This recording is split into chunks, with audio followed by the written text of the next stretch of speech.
তোৰ যদি মন আছে কৰ তই চাকৰি সঁচা ফাইনেলি তোৰ সপোন পূৰণ হ'ব এতিয়া বিয়াৰ পাছত ক'ত চাকৰি কৰিবলৈ দিব কিয় হাজবেণ্ডে মানা কৰিব নেকি নাই কিন্তু মাহঁতে পাৰ্মিশ্যন নিদিব চাগে তই জানো সুধিছিলি নাই সোধা কিন্তু মই জানো বোৱাৰী এজনীক ইমানখিনি অনুমতি কোনে দিব ক তে আকৌ নাইট ডিউটিও কৰিব লাগিব মাজে মাজে এবাৰ সুধিতো চা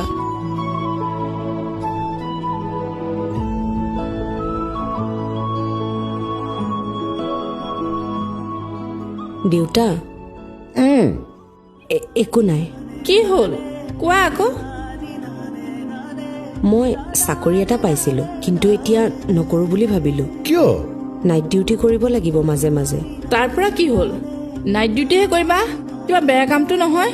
আৰু সকলোৱে যদি নাইট ডিউটি বুলি ভাবি চাকৰিয়ে নকৰে তেনেহলে কেনেকে চলিব ইমান সহজকৈ ল'ব বুলি মই ভবাই নাছিলো আগৰ পৰাই দেখি আহিছো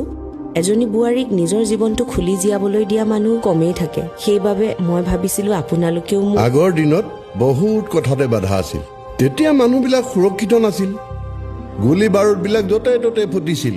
অসম বন্ধ বুলি ক'লে আমাৰ সকলোৰে ভয় লাগিছিল মানুহ বাহিৰলৈ ওলালেই মাৰপিট কৰিছিল আন্ধাৰ হোৱাৰ লগে লগে অপৰাধ আৰম্ভ হৈছিল কিন্তু এতিয়া সময় সলনি হ'ল শান্তি চুক্তি হোৱাৰে পাছত উগ্ৰপন্থীয়ে অস্ত্ৰ এৰি এতিয়া হাতত কলম তুলি ল'লে নিখুঁত বুলিতো ক'ব নোৱাৰো কিন্তু সঁচাকৈ এতিয়া বহুত সুৰক্ষিত হ'ল মানুহে নিশ্চিন্তে এতিয়া নিজৰ বাবে থিয় দিব পৰা হ'ল আমাৰ বহুত সপোন পূৰণ নোহোৱাকৈ থাকি গ'ল কিন্তু তোমালোকৰ সপোন পূৰণ হ'বই